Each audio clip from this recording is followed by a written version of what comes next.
प्रभु ऐसा क्या कर दिया मैंने, क्या हो गया? तो विदुर जी महाराज को उद्धव जी महाराज कहते कि विदुर, आज मैंने देखा कि सारी दुनिया जो है वो भगवान को याद करते हैं, लेकिन आज मैंने देखा कि भगवान आज तुम्हें याद कर रहे थे। सारी दुनिया भगवान को याद करता है विदुर, लेकिन आज भगवान तुझे याद कर रहे थे। तुम धन्य हो विदुर, तुम धन्य हो। विदुर जी महाराज हाथ जोड़ करके कहने लगी कि प्रभु मुझे भगवान के बारे में जानना है, आप मुझे भगवान की कथा सुनाइए। उद्धव जी महाराज को कहने लगे कि विदुर ये कथा मैं तुम्हें नहीं सुना सकता। तो विदुर जी महाराज पूछते फिर कौन सुनाएंगे? तो विदुर जी महाराज को उद्धव जी महाराज कहते हैं कि यहाँ से जाओ तुम हरिद्वार को, हरिद्वार के गंगा नदी के तट पर तुम्हें मिलेंगे मैत्रेय मुनि, और वही मैत्रेय मुनि तुम्हें ये भगवान की कथा को श्रवण कराएगा। आज विदुर जी महाराज जो है उद्धव जी महाराज को प्रणाम किया और सीधे गए कहाँ? हरिद्वार। हरिद्वार में गंगा नदी के तट पर देखता कि मैत्रेय मुनि व्यास गादी लगा करके कथा श्रवण करा रहे थे। ये विदुर विचार करता है कि वो कहाँ वेद के ज्ञाता, शास्त्र के ज्ञानी, और कहाँ मैं एक साधारण से दासी का पुत्र, उस दासी के पुत्र को वो वेद के ज्ञाता स्वीकार करेंगे कि नहीं।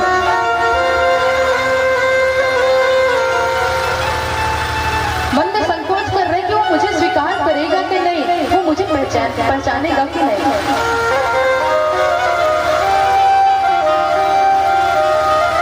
फिर विदुर जी महाराज थोड़े समीप गए और जाकर के देखता कि व्यास गादी लगा करके मैत्रेय मुनि बैठे हैं। तो दूर से ही हाथ जोड़ करके प्रणाम किया, कहा कि हे मैत्रेय मुनि, आपको आपका दास विदुर जो है आपको दूर से हाथ जोड़ करके प्रणाम करता है। और जैसे सुना कि विदुर आया हुआ है, आज जिस व्यास गादी पर मैत्रेय मुनि बैठे थे उस व्यास गादी से उतर करके विदुर जी महाराज को जाकर के हृदय से लगा दिया और कहा कि वाह विदुर, तुम धन्य हो, तुम्हारा जीवन धन्य है, तुम्हारा भाव निष्काम भाव है, तुम्हारा प्रेम निष्काम है।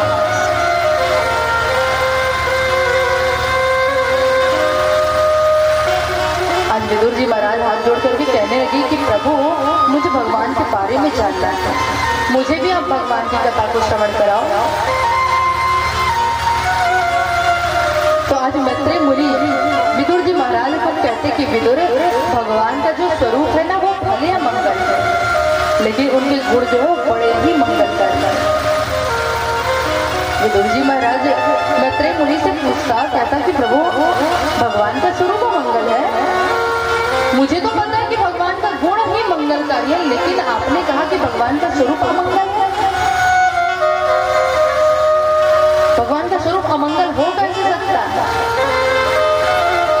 तब मैत्रेय मुनि कहते कि विदुर, भगवान ने सूकर का रूप धारण किया। विदुर जी कहते कि प्रभु भगवान ने सूकर का रूप धारण किया। सूकर का अर्थ क्या? भगवान ने 12 रूप धारण किया। सूकर किसे कहते हैं? 12 जानते हो? बरहलत जानते हो? हाँ, वही है सूकर।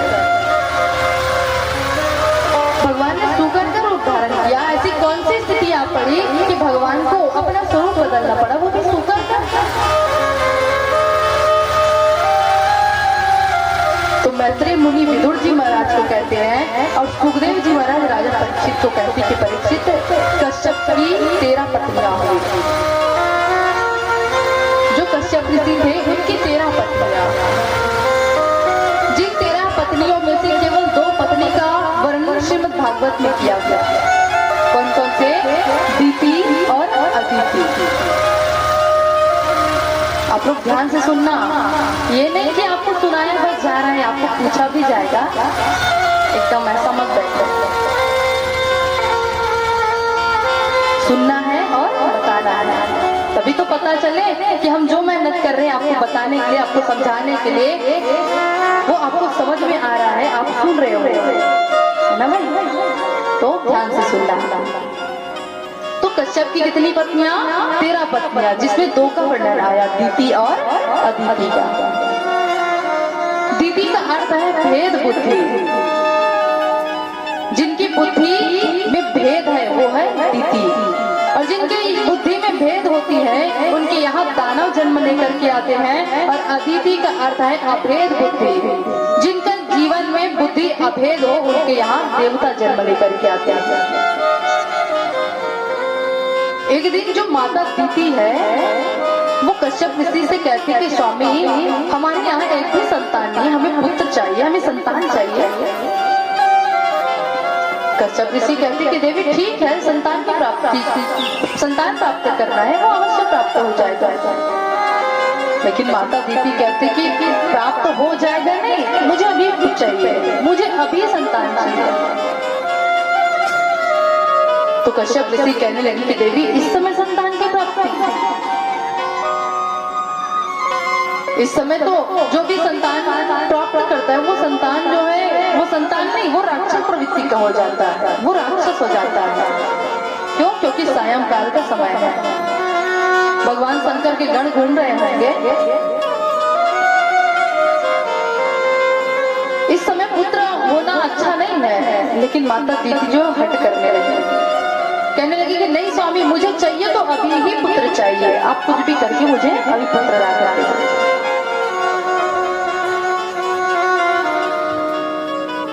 कश्यप जी कहने लगी कि देवी सायंकाल के समय में कोई भी पुत्र की इच्छा नहीं करता, क्योंकि बताया गया कि सायंकाल के समय 5 चीजें वर्जित बताई गई।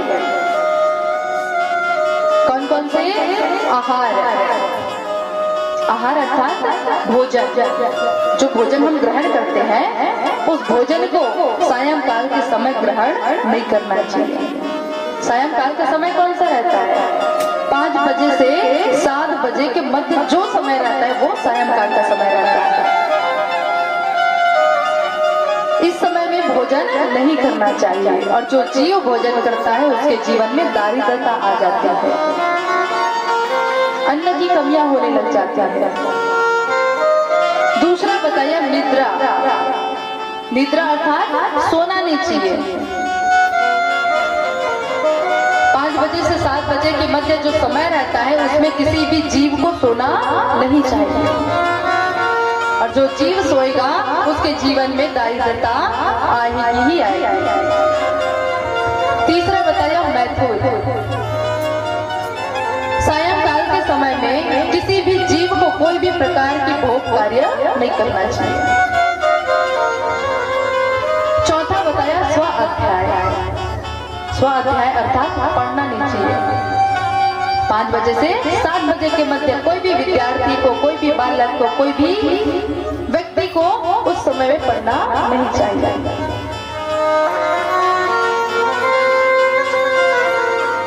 और कहते हैं सायंकाल के समय झाड़ू लगाना नहीं चाहिए। झाड़ू क्यों नहीं लगाना चाहिए? क्योंकि कहा गया है कि जो जीव सायंकाल के समय में झाड़ू लगाएगा वो झाड़ू लगाने के बाद जो कचरा हमें प्राप्त होगा वो कचड़े को हम किसमें डालते हैं? कूड़ादान में। लेकिन वो कूड़ादान में नहीं, वो साक्षात भगवान नारायण की थाली में जाकर के गिरता है। तो आज से किसी भी व्यक्ति को, किसी को भी सायंकाल के समय में झाड़ू नहीं लगाना है। कहा कि देवी ये 5 चीजें वर्जित बताई गई, ये 5 चीजें किसी को नहीं करनी चाहिए, और तुम अभी पुत्र की इच्छा करते हो। माता दीदी हट करने लगी कि नहीं स्वामी, मुझे चाहिए तो अभी ही पुत्र चाहिए। तो कश्यप ऋषि ने क्रोध में आकर के श्राप दे दिया, कहा कि जाओ तुम्हें 2 दुष्ट प्रवृत्ति वाला पुत्र होगा। और उसी समय उसको 2 दुष्ट प्रवृत्ति वाला पुत्र प्राप्त हुआ, और आज जैसे वो पुत्र मिला तो वो देखते देखते उनका आकार जो सर को छूने लगा, आकाश को छूने लगा। आज माता दीदी जो है कश्यप ऋषि से पूछती कि स्वामी कौन? तो कश्यप जी कहने लगे कि देवी तुम्ही ने तो कहा था ना कि मुझे पुत्र चाहिए, ये लो तुम्हारे, ये दोनों तुम्हारे ही पुत्र है, और ये बड़ा दुष्ट प्रवृत्ति करेगा। माता दीदी रोने लगी।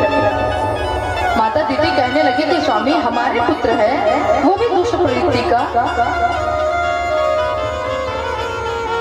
तो कश्यप जी कहने लगे कि देवी तुम चिंता मत करो, भले ही हमारा पुत्र दुष्ट प्रवृत्ति का है लेकिन हमारे इस कुल पर, इस पीढ़ी पर एक ऐसा बालक होगा जो भक्तों में शिरोमणि होगा, जिसके आने से हमारा एक पीढ़ी नहीं, दो पीढ़ी नहीं, तीन पीढ़ी नहीं, 21 पीढ़ी तक का भी तर्पण हो जाएगा। और किसके आने के बाद?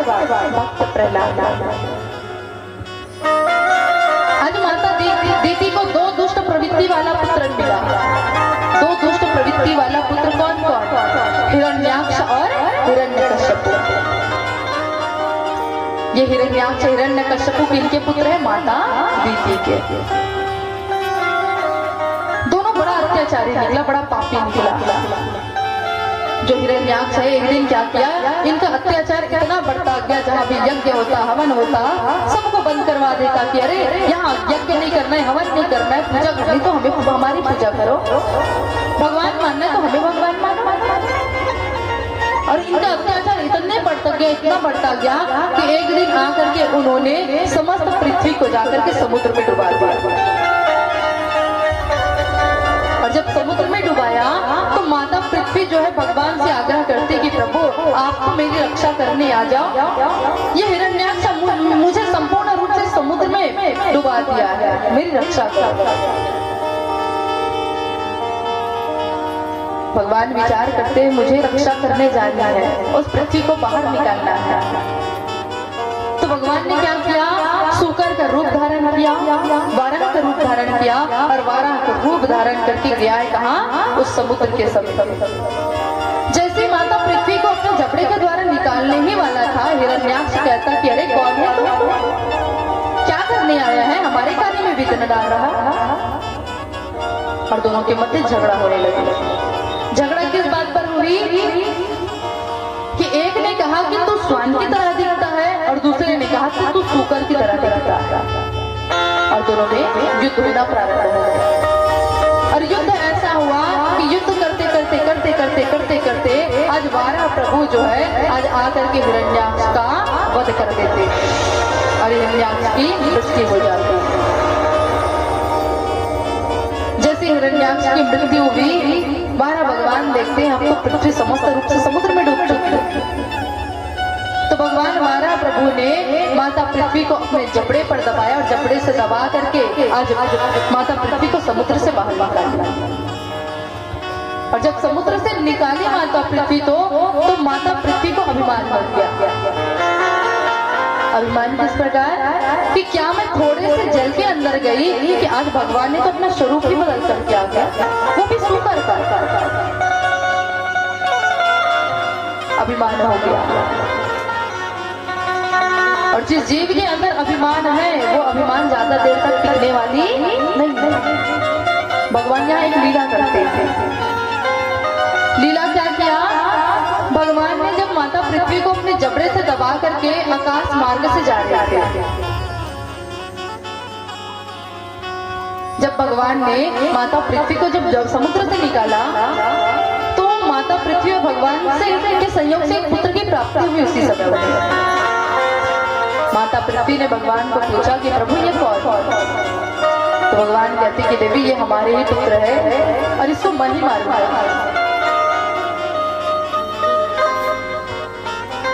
माता पृथ्वी रोने लगी कि प्रभु ये हमारे पुत्र है और आप ही नहीं मारोगे। तो भगवान ने कहा कि देवी जो दुष्ट प्रवृत्ति का होगा उसको तो मैं मारूंगा ही, जो गलत कार्य करेगा उसका संहार करना ही मेरा कर्तव्य। तो माता पृथ्वी ने कहा कि प्रभु जब तक मैं ना कहूं तब तक आप इन्हें मारना मत। और उनके पुत्र का नाम क्या? भौमासुर, जिसको नरकासुर के नाम से भी जाना जाता है। और यही नरकासुर जो है जब भगवान जब द्वापर युग में आएंगे तो द्वापर युग में यही नरकासुर अर्थात ये भौमासुर उन 16,100 कन्याओं को जब बंदी गृह में बंद करेंगे तो ये माता पृथ्वी द्वापर युग में माता सत्यभामा बन करके आएगी और उन्हीं सत्यभामा के कहने से भगवान जो इस नरकासुर का वध करेंगे। आज माता पृथ्वी को अपने जबड़े पर दबा करके जैसे आकाश मार्ग से जा रहे थे, तो उनका अभिमान भंग करना है भगवान को, तो उनको एक दृश्य दिखाया। कहा कि पृथ्वी तुम नीचे दृष्टि करके देखो। और जैसे नीचे दृष्टि करके देखी तो एक सुंदर सा वन, सुंदर हरा भरा वन है। माता पृथ्वी जैसे नीचे दृष्टि करके देखती है तो कहती कि प्रभु ये ऐसा कौन सा जगह है जहाँ एक लेस मात्र जल नहीं है। जब सारी पृथ्वी समुद्र में डूब गई थी तो ये कौन सा स्थान है जिसमें एक लेस मात्र जन्मी है, थोड़ा सा बूंद भी नहीं है।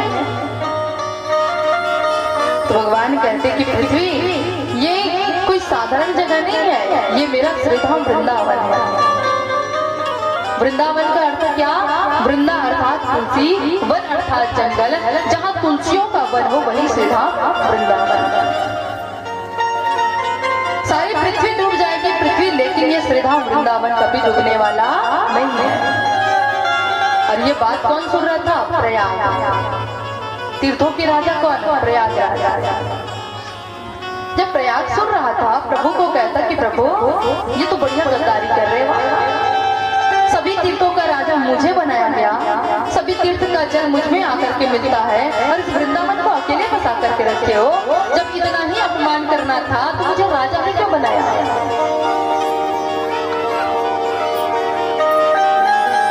तो भगवान प्रयागराज को कहने लगे कि प्रयाग तुम्हें सारे तीर्थ का राजा बनाया, अपने घर का राजा नहीं बनाया। ये वृंदावन मेरा घर है, वृंदावन के एक एक कण में मेरा वास है।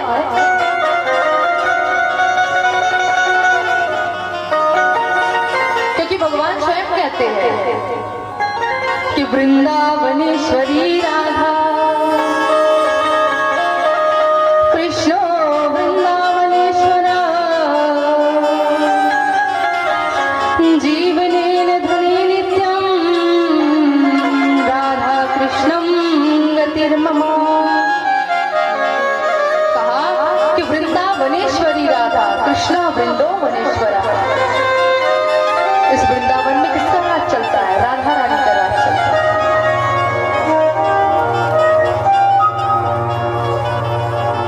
ये वृंदावन है, कोई पृथ्वी का टुकड़ा नहीं है। इस वृंदावन को साक्षात भगवान ने गोलोक धाम से ला करके इस 84 कोस के ब्रजमंडल को ला करके बसाया है।